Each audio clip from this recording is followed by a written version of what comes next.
Well, shall we? Let's start. Let's roll. I mean, this is just a next level nerdery. I'm all for it, honestly, Ben. This is going to be the most listened to episode ever. Cost. Our buddy Mike Pick was like, talking about what? Excuse me? Like, oh, you guys, we're going to make this super interesting. It's good. This is like important for people. It's cool if you want to save $100,000 in any given year. Who doesn't? That all of a sudden makes it super interesting, I think. Oh, there you go. I'm interested. That's the hook. Save $100,000. Okay, in Ben. any given year, he says. Yeah, any given year. Every year. Cost segregation. I know what those two words mean individually, but when you put them together, my brain goes dark. Okay. So maybe we start with what is cost segregation and who's like the target audience for this conversation? Sure. The target audience really is anybody with a rental property. Okay. So, I mean, we can start there. There's a lot more complexity behind it. And I kind of wanted to start with the passive loss rules because you kind of have to have just at least a cursory understanding of those rules in order to understand how powerful a cost segregation study could be. Mm-hmm. In general, the IRS says that if you have a loss from an activity where you're not actively participating, rental properties would fall under that category. You cannot use that loss to deduct against the income that you work to make. Okay, let's pause there. Yep. I told you I'm going to be dumb. Yep. It's not an act. When you say, okay, so gains, revenue, like I understand that's people paying you to rent your home. Mm-hmm. What are losses? What would you define losses as? So the losses would be somebody is paying you to rent the home that you own, and then you deduct your insurance, your property taxes, Repairs. The big one is the depreciation. That's where we're going to get to the cost segregation study. Depreciation, mortgage interest, if we didn't already say that. Anything related to the property that you're renting. Typically, when you have rental income, after all the expenses, it's really not income. You're actually usually reporting a tax loss. And the general rule would be the IRS says you cannot use that loss to go against, let's say, your W-2 income. But that's what people want to do. The goal is let's use that loss against the income that I make from my regular job. Okay, so I work at Diablo Canyon, but I own an investment property that's being rented, and I want to take that loss and I want to count it against my income from Diablo Canyon. Yep. No, can't do. But you can't do that. Generally, no. Why again? Because they're just mean? Because in the 80s, they passed a law that said you weren't allowed to do that. Okay. So it was being done before, yeah? It was a huge tax loophole before, I think it was 1986. Because you could put that. And really what's sweet was you could run depreciation on the property, right? Mm-hmm. And then you're like, okay, so we're depreciating this asset. Really, I'm having profit, but because I'm running depreciation on it, I'm showing a loss. Okay. So you're actually making money, but you're showing a loss on the tax side because of the depreciation. Yeah. Yep. Exactly. Okay. And so what people would do before that is, you could buy into a lot of these.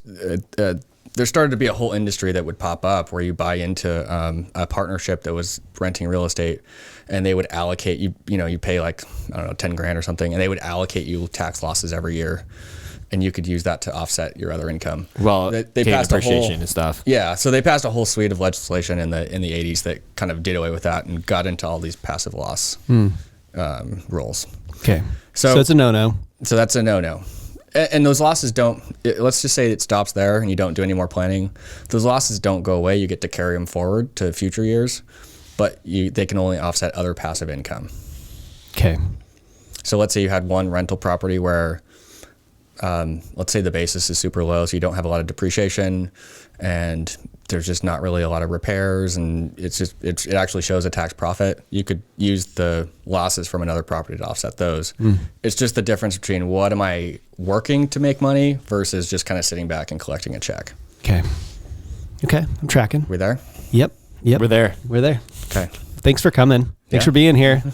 We're done now, right? Yeah. Okay, that's about all my brain could take. Okay. All right. What's next? So like I said, the goal is always let's try to figure out a way to get those losses to offset the active income. There's basically 3 exceptions to the rule of you can't deduct the losses against your income. The first is if you're AGI, which is just call it income, your household income. If it's below 150,000, then they say you can deduct up to $25,000 worth of losses against your W-2 income. So if you're kind of a medium earner, then you can deduct some of your losses. If you're a real estate professional, you guys would both count. Come on. This rule does not apply to you, essentially. You need to materially participate, which is kind of its own definition. I'm not going to really get into it. You would most likely get to deduct all of your rental losses against your, let's say, the income that you get from selling houses. So if you're an investor, you can use those losses against the income to sell it, that your commission income. That's fantastic. Hang on. Okay. You guys have really good lobbyists. We have really good lobbyists. We pay a lot of money for those lobbyists. Okay. So, sorry, clarifying question here. You're saying that in the 80s, 86 or whatever, this thing passed. But if your household income is less than a certain amount, you actually can. To a certain extent. Yep.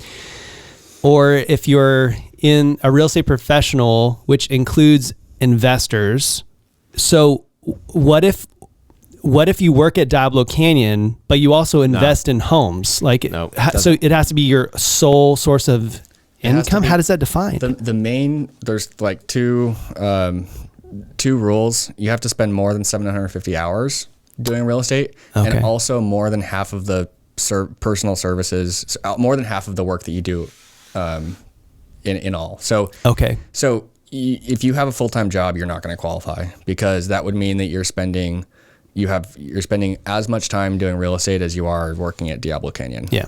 Which means you're working, if you're working 2,080 hours a year at Diablo, then it's very unlikely that you're working another 2,000 hours doing real estate. No way. Gotcha. It just doesn't work. Yeah. But maybe you have one spouse who is a really high earner and makes $500,000 a year from a W-2, and you have maybe a second spouse that has stayed home with kids for a while. And they're deciding whether or not that person should go back to work. It might be a reason to have them go into the real estate industry and figure out a way for them to be a real estate professional, because that would qualify the whole household. The whole household. That's sweet. Okay, do you guys know why real estate professionals got the sweet deal? Because, like, I mean, you mentioned lobbyists, but like, what's that's why. That's it? Well, and because if you're a real estate professional and you're making your income off of real estate, they're like, hey, look, like, they might be doing sales, but they also might be heavily relying on investment properties. That's how they convince them. It's like, if they're in this field and this is what they're doing, then the reality is, if they have an investment that goes bad and they're relying off of that to feed their family, then they should be able to count that loss directly against their income. Okay. Yep. Okay, and then you mentioned short-term rentals. Well, when we were talking previously, so is that that's a whole other thing? Whole other thing. So that's kind of the third exception to the rule, which is the IRS has said that rental activities are generally, even if you materially participate, which is there's a 7-part test for it, but the most common way to qualify is spending 500 hours in the activity during the year. They say for rental real estate, it's going to be passive no matter whether you materially participate or not. It's per se passive. Short-term rentals don't qualify for that. And short-term rental would be the average rental stay is less than 7 days. So Airbnb is kind of the most common one. Yeah. So if you materially participate in a short-term rental, which would be you're spending more than, say, 500 hours a year managing an Airbnb, and the average rental stay is less than 7 days, you can deduct your losses. Okay, so they're saying that if you own a long-term rental, even if you manage the property on your own, you're still not materially participating in it. You are materially participating, but they say it doesn't matter. It's still real estate. It's still passive. Still passive. Yeah. Gotcha. With the short-term rentals, are they thinking it's because like the high turnover that, and even if you have a property manager managing that, you can still qualify for this? The more people you have involved helping you, it starts to become harder to prove the material participation. Gotcha. You still have to get those 500 hours. 500 hours, yeah. So the more that you can participate. A lot of hours. It's a lot of hours. Yeah. I mean, and investor hours. So if you're like doing cash flow projections, those hours don't count. So it's really finding tenants or, Advertising it. The stuff that is the nuts and Open bolts houses of making sure that it's staying rented and getting cleaned and all that stuff. And That you, counts. you would just have to track all of those hours if you were audited to prove that. Like you'd have to have some record of it. Yeah, you definitely need to keep records of it. Okay, cool. Especially if you feel like you're going to be really close on the line. I would say, better to not, once the audit comes, try to go figure out how many hours you spent. Just keep track of it while And you're doing then it. with the short-term rental, is there, like with the household income rule, a certain amount that you can deduct against it's the whole loss? You can do it. You can do 100% of the losses against your household income if you have a short-term rental like an Airbnb. Yep. Okay. I'm doing great. So You're tracking. doing great. He's tracking. It's the coffee. Let's say that you're that person that works at Diablo and you have maybe 3 or 4 rental properties that you've acquired over, the course of your career. You could go in and, so this is kind of where we get into the cost segregation study, because it's going to show like how this could really benefit somebody. The cost segregation, if we were just taking a residential rental property, we take depreciation over 27 and a half years. Can you define depreciation? Sorry for people. I mean, not me. Yeah, I no. clearly know, but for everyone else listening who might not know. So depreciation is a non-cash deduction, which means you don't have to actually write a check every year. You take the cost of the house, you take a little bit off for what the land is, because that doesn't get depreciated. And the rest of the cost of the home is deducted over 27 and a half years. Evenly? Evenly. Yeah. So just let's say you buy a $500,000 house, you'd maybe say $100,000 is for the land and $400,000 is for the structure. And the structure, that $400,000 gets deducted $127.5 every year until it runs out. So it's a long time to get the deduction normally. What the cost segregation study does, and you hire it's kind of like a specialized like engineering and accounting firm that goes in, and they can do it in person. They can also do it over Zoom now, which is pretty cool. Or like FaceTime, you like walk around the property and you carve off a portion of the cost of the structure to more detailed components that are eligible for shorter depreciation lives. So instead of deducting something over 27 and a half years, you're deducting it over 5 years, 7 years, 15 years, 20 years. And if it's under 20 years, you can take bonus depreciation or Section 179 and deduct it, at least a good portion of it in the first year that you're doing it. So is the benefit of a cost segregation study to expedite the depreciation, or do you get more depreciation total? Expediting the depreciation. It doesn't change the total amount because it doesn't change the cost basis. Right. It just allocates it in a way that you can take it a lot quicker.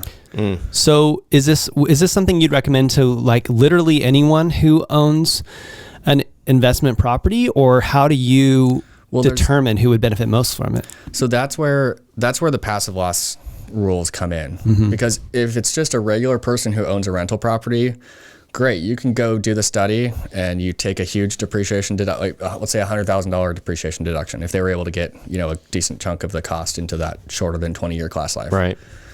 And you have a property that made $25,000 in gross rents, and so you've got a $75,000 loss showing on that rental property for that year. If it's just a passive activity, it's not a short-term rental, you're not a real estate professional, it doesn't go anywhere, so there's no point. It just gets suspended and you carry it over, and then you're not going to be able to take it next year either. So there's no point in doing it. But if let's say you're the person working at Diablo and you're expecting like a big bonus or something like that in 1 year, and you're gonna have a year where you're gonna have all this income. Yeah, big income year. Yep. Well, if you know that 18 months in advance, well, maybe you take that long-term rental, kick the tenants out, turn it into an Airbnb, and then do the cost segregation study that year. And then you can take the deduction and offset the tax impact of maybe that big bonus that you're getting. So you can plan the facts around the way the law is written. That's really cool. And that could be, if you're getting a $100,000 deduction, I mean, that's a $30,000, $40,000 tax savings, maybe more. Dang. Yeah, I think in this one podcast, we just caused a huge rental shortage now. Everybody kicking out their Ben Watson, everyone. Getting Airbnbs. can you talk more about the mechanics of the cost segregation study and how what things are determined to fall into what classes? It's more, that's really not the area that I do, because you hire this specialist that's like all they do is go in and inspect the property and divide things out. In general, things like site improvements would be like 15-year property. Appliances, fixtures are usually like 7-year property. And then they usually find some 5-year, but it's usually not much So it's not like it takes it to a 1 year. It's just that it shortens the depreciation cycle, and so you get more per year because it goes from 27 to. You get more in the earlier years, and then if it's under 20-year class life, so the IRS has like 5, 7. The big ones are 5, 7, 15, 20, and then it goes to 27 and a half and 39. If you can get it under the 20-year class life, it's eligible for the bonus depreciation, which means you get to take. Instead of doing, even though it's saying 7-year, you get to take, right now it's 70% that you could take. You could take it in that first year. So that's super cool. Yeah. So if you expedite the depreciation cycle, is there an element of this where you're like, you're going to get less next year, right? In the back half of the 27 and a half years. So is there a part of this that's like short-term gain, long-term loss, or? Well, in general, because of the time value of money, you always want to take deductions as early as you can. Because if you can take that tax savings and go invest it, it's better than waiting 27. And also, you could get hit by a bus in 5 years and never get to take the 27 and a half years of depreciation. Yeah, buses, man. So as soon as you can take a deduction, I mean, that's not there could be situations, but the general rule would be take the deduction as fast as you possibly can. Because you just never know. Probably should do that on one of my properties, I'm thinking. Well, that's why this is actually, we're not actually going to air this. This is an intervention. And I talked, and we felt like this is really. Jeff, it's time to do it. It's time, Jeff. It's time to do some big boy stuff. Okay, that is. Is it the same law with like the vehicle thing where you can write off? Okay, so it's the same rule. Yep. Okay. So there was like a law that I think Trump passed or something that basically allows you to take bonus depreciation on a vehicle over a certain size. So that's why everybody was buying a bunch of trucks a few years back. Yep. And that's phasing down over the next couple of years. Yeah. Ben encouraged Jen and I, so we actually bought like 6 Humvees. 6 Humvees. Yeah. Yeah. All business use. Of course. Of course. Yeah. It's like my shtick. It's like my real estate thing. That's awesome. Okay. So I think I get it. Yeah. So interesting. I used to do a very exciting job called property taxes for a company. And we would do the depreciation. We put all the different asset classes and everything, and you run computers and you run desks and all this stuff, and you basically come up with like assessed value of a system, and it's like, man, like, and then some of those things are just zero values, and computers are super quick. I don't know, like 2 or 3 years, and but like this is all things that you do kind of in the property tax kind of more commercial or industrial world, and being able to do it for like let's say you had an apartment complex or something like that, and you can do it that way, like that is a sweet deal. And then if you're an investor and you're like, hey, I'm going to do this, I'm going to buy another building, I'm going to do the exact same thing. It's like all of a sudden you're just rolling it into the next building and the next building and the next building. That's where I think it gets really sweet when you start getting that kind of consecutive, like I'm going to buy another one and another one. And then year after year, you're writing off or doing accelerated depreciation. It could be really advantageous. The other situation where it could really benefit is if you qualify, short-term rental, let's say you qualify, you're able to take the loss. But let's say it's someone who's really old and maybe, you're helping mom or dad, kind of get their affairs in order and they're sick. If they do the cost segregation study right before they pass, they can take that deduction. But then they also get a step up in basis when they pass. And so the heirs, you basically just get free deduction because all that basis that you just wrote off gets stepped all the way back up for the beneficiaries. Amazing. Wait. Hang on. One syllable words. Okay, say that again. I don't understand. What's the basis stuff? So basis is what you pay for a property. Okay. So when you depreciate an asset, the basis goes down. Yep. So if I am trying to calculate the gain or loss, then I take what did I sell it for minus my basis. Okay. So let's say I buy something. Let's say Grandpa has a $500,000 house that he bought for $500,000, and we do a cost segregation study, and we take the basis down to $350,000 because we take the $150,000 deduction. Mm-hmm. And let's say he dies 3 years later, and now the house is worth $700,000. The question is, as the heir to that, maybe let's say I'm sole beneficiary, no other grandkids. My what did I buy it for number, my basis is not his 350, it's the 700, the fair market value when he passed. Mm-hmm. And that's what I start depreciating based on. Mm. So I just got like a free $150,000 deduction, and I don't have the lower basis. I have the big stepped up basis. And if Grandpa were to sell it and he had a bunch of gains over 250, let's say if it was just a single guy, then he would have to pay on those gains. But with the step up in basis, like all of a sudden there is no gains to be had because you just moved it up to market value. Dang. It's sweet. This is cool. What did Prop 19 do with that? Does that impact it at all?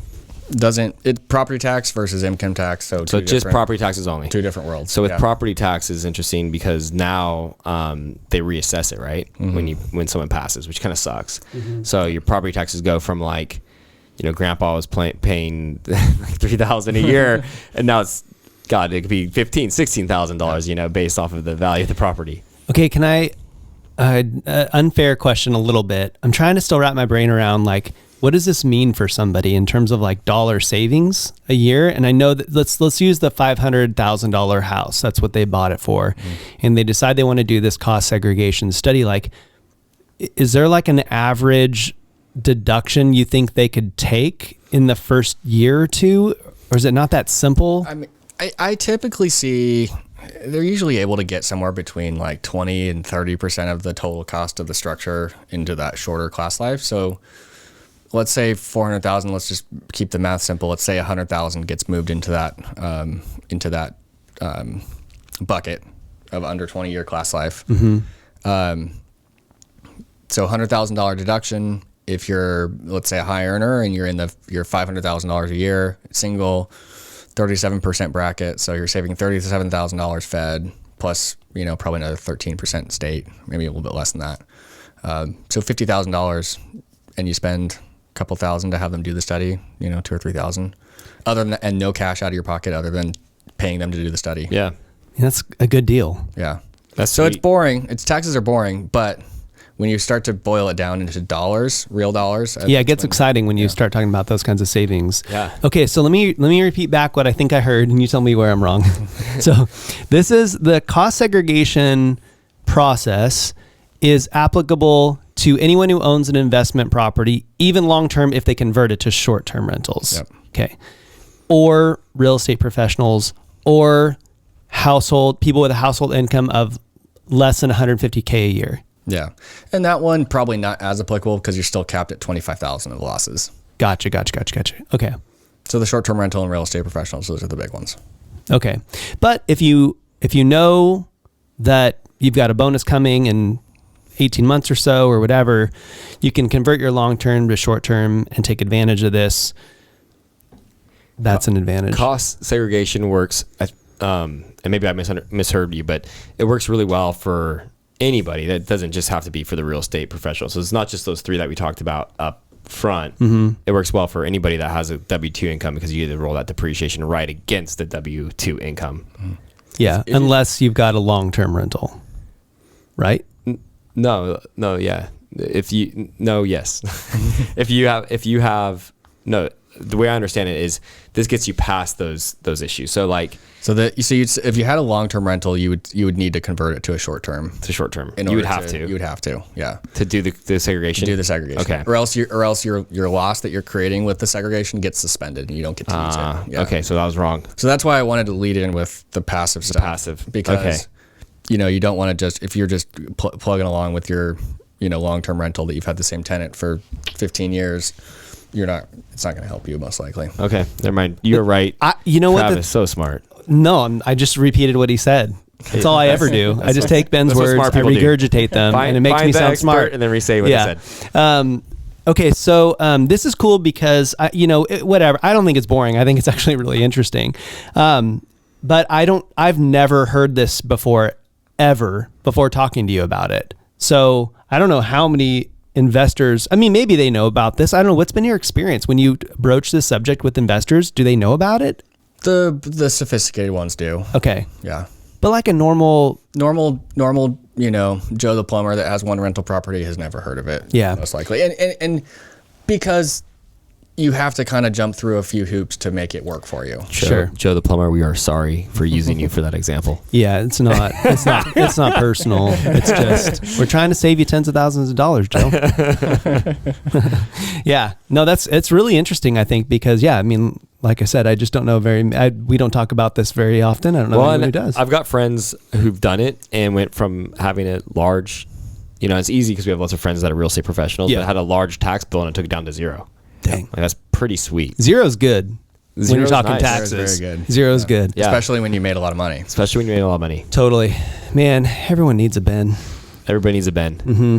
Ben, how do we, we've done the questions before. Oh, yeah. We got to think of, let's come up with some on the fly, should we? Well, you think of some on the fly. I'm asking, how do people get a hold of you? Yes. Probably the best way is to call my office. The number's 805-925-8729. His office is great. By the way, when you call, they actually answer. So that's always incredible. Awesome. Yep. Stuff of the future. Yeah. It's funny how that's like the standard now. It's weird. I called and they answered. Is it an AI or? I wish. It'd probably be cheaper. Oh man, don't listen to this if you work for Ben. Okay, I got a question. Diana and Kathy are super nice. They are they're sweethearts. so sweet. They're so sweet. Okay, so Ben, you've got a toddler and a newborn, so you guys are like in it. Yep. So you and your wife have a getaway. Blank check. Where do you go? Just the two of you. Italy. Nice. That was quick. Okay, where in Italy and why? Probably the Amalfi Coast. Yeah, buddy. Neither of us have been, but we both like warm weather and beaches and cocktails and pasta. Oh man, I pasta. just don't think you can go wrong. I talk about this with my family a lot. I want to just like meet or live with an Italian grandma and just have her teach me how to make bread and pasta and stuff and just eat carbs all day. If there is any Italian grandmas out there, Travis is looking for one. 805-270. I'm very adoptable. Okay. Well, What's the most what movie have you watched in recent days or book that was like inspiring to you? Ooh, I haven't read very many books or watched very many movies lately. You're like in the thick of it. Yeah, dude, Mr. Tax right now. We got him during tax season. Kids too, family tax. Yeah. I don't know if it's inspiring, but I saw Oppenheimer. I thought that was kind of cool. Kind of fun. I haven't seen it. Yeah. Either. I heard it's good. 6 months ago or something. I saw it. Yeah, it was good. It was really good. Sweet. It's like the last movie you could think of. You're like, what was the last thing I saw? Yeah, like the last time I went to the movies. That's awesome, man. That's awesome. Yeah. Would you ever consider being like the first man to Mars or anything unique like that? Whoa. What a question. I do love space. My wife makes fun of me because I nerd out with totally. Documentaries and stuff like that. Yeah. I don't think I'd ever want to go up though. Okay, so you're not down. Yeah, we're putting Travis and I are putting together a exploratory mission. Oh, perfect. First time I've heard of it. It's a business opportunity. There's tons of real We're estate. gonna be the next Elon. There's tons of real lots estate. of real estate. Yeah, no one to sell to though. Yeah, That will. I heard they found some water on Mars, which is kind of cool. Did they actually? Yeah, they found like a giant frozen kind of ocean, but it's got a lot of dirt in it. But it's habitable. Well, wait, the dumb question. Like you could, you can inhabit for sure. But is like the atmosphere? Could you? You can't breathe. You can't breathe. No. So that's a problem. It's like being on Antarctica, but worse. But worse and less gravity. Yeah. But yeah, like as far as our technology and stuff, we're getting close to actually being able to inhabit Mars. I bet you will have people living there like part time in like 10 to 15 years. Worst way to die? That's a great question. I got it. Ooh. Why don't you go first? No, I don't know. Because I'm thinking like eaten by a shark because I'm a surfer. I would hate to be eaten by That would be a That bummer. wouldn't be fun. Mauled by a bear is pretty bad. Mauled by a bear. Yeah. Getting burned alive. Oof. It's like for me, it's just like some really slow, like really slow, long, painful, it's like maybe fire ants, like, and there's and you're tied up and there's like, Fire- there's like What's 50 of them. Isn't there a movie that's like, is it Jigsaw or something like that? Where like the guy tortures people like that? I've never seen Jigsaw. I never have either, but I think it's a thing. All right, we got to quickly shift this conversation. We can't leave people like with Ben. Yeah. What's the only two things like that consistent? Death and taxes. Death Is that and a thing? taxes, we hit on both. We hit on both of them. Yeah. Boom. Yeah. So yeah. Tell us about how are you guys doing? You've got 2 very young kids. You and your wife. You holding up? Yeah. I think as much as you can, kind of holding on. Yeah. Holding on for dear life and waiting to come out on the other end. What's your escape? Like when kids are going off and everything's crazy, like what's your like escape food? Like I'm just gonna have blank to like calm my nerves right now and like a good like burrito, something like that, kind of dirty burrito. Burrito. Where do you go? The new place, what's it called? La Paria. Oh yeah. Over right down the street from you. Yeah. That place is bomb. I like it. It's good, those burritos actually. are really good. I got a breakfast burrito there on my way to work, and I didn't get much done that day. Okay. Yeah. Your family is in local, right? Do you and your wife, are you at the point where you're like doing date nights again, or are you guys still not quite there yet? We kind of just started doing some. What's your go-to spot? Where did we just go?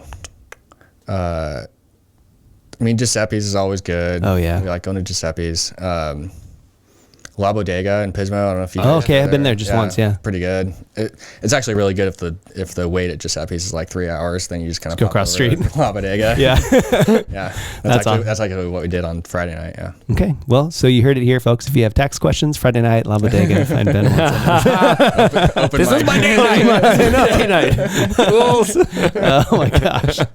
Ben, you're awesome, man. You're just like, I love you. You're a great guy. You're so helpful, knowledgeable, communicate well, make things complicated, easy for dummies like me.